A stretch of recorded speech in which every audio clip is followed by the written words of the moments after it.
Wherever you go, whatever you do, throw a little at it. Omax, Vest and Briefs. Chennai தலைமை செயலகத்தில் உணவுத்துறை அமைச்சர் சக்கரபாணியுடன் உணவக சங்க நிர்வாகிகள் ஆலோசனை மேற்கொண்டு வருகின்றனர். இதுகுறித்த கூடுதல் தகவல்களை நமது தலைமை செய்தியாளர் விக்னேஷ் வழங்க கேட்கலாம். விக்னேஷ், யார் யார் இந்த ஆலோசனை கூட்டத்தில் பங்கேற்று இருக்கிறார்கள்? இந்த ஆலோசனை கூட்டம் பற்றிய முழு விவரங்களை பதிவு பண்ணுங்க. வணக்கம். மத்திய வளைகுடா நாடுகளில் ஏற்பட்டிருக்கக்கூடிய அந்த போர் பதற்றத்தின் காரணமாக நாடு முழுவதும் சிலிண்டர் தட்டுப்பாடு என்பது ஏற்பட தொடங்கி இருக்கிறது. நேற்று முதலிருந்தே தமிழகத்தினுடைய பல்வேறு பகுதிகளில் அந்த சிலிண்டர் தட்டுப்பாடு என்பது அதிகரிக்க தொடங்கியதன் எதிரொலியாக உணவக உரிமையாளர்கள் மிகுந்த சிரமத்திற்குள்ளாகி இருக்கிறார்கள். பல்வேறு உணவகங்கள் இன்று அல்லது நாளைக்குள்ளாக மூடப்படக்கூடிய அபாயமும் ஏற்பட்டிருக்கிறது.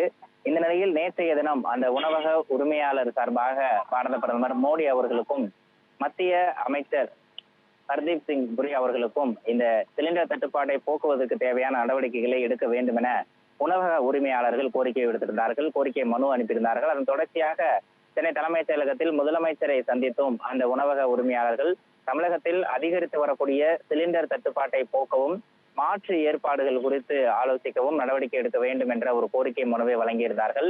அதன் அடிப்படையில் இன்றைய தினம் தமிழகம் முழுவதும் இருக்கக்கூடிய முக்கியமான உணவக உரிமையாளர்கள் மற்றும் உணவக உரிமையாளர் சங்கத்தினுடைய நிர்வாகிகளுடன் அமைச்சர் சக்கரபாணி ஆலோசனை கூட்டத்திற்கு அழைப்பு விடுத்ததன் அடிப்படையில் அந்த ஆலோசனை கூட்டம் என்பது சென்னை தலைமைச் செயலகத்தில் தற்போது தொடங்கி இருக்கிறது. தமிழகம் முழுவதும் இருக்கக்கூடிய முக்கியமான உணவக உரிமையாளர்களும் உணவக உரிமையாளர் சங்கத்தினுடைய நிர்வாகிகளும் இந்த ஆலோசனை கூட்டத்தில் கலந்து கொண்டு தங்களுடைய கருத்துக்களை தெரிவித்துக் கொண்டிருக்கிறார்கள். அதோடு இந்த சிலிண்டர் விநியோகம் செய்யக்கூடிய எல்பிஜி, இண்டேன் உள்ளிட்ட அந்த சிலிண்டர் நிறுவனங்களுடைய பிரதிநிதிகளும் இந்த ஆலோசனை கூட்டத்தில் கலந்து கொண்டிருக்கிறார்கள்.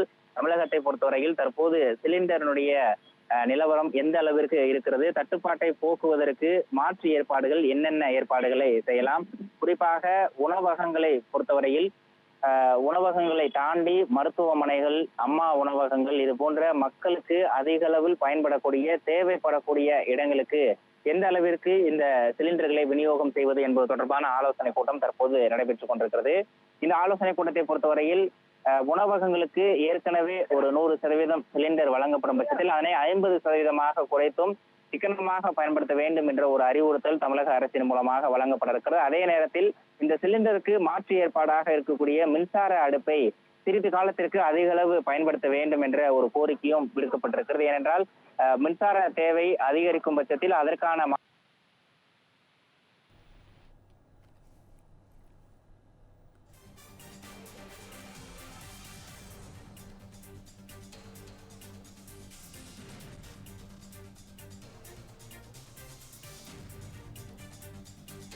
உங்கள் விரிவான தகவல்களுக்கு நன்றி விக்னேஷ்.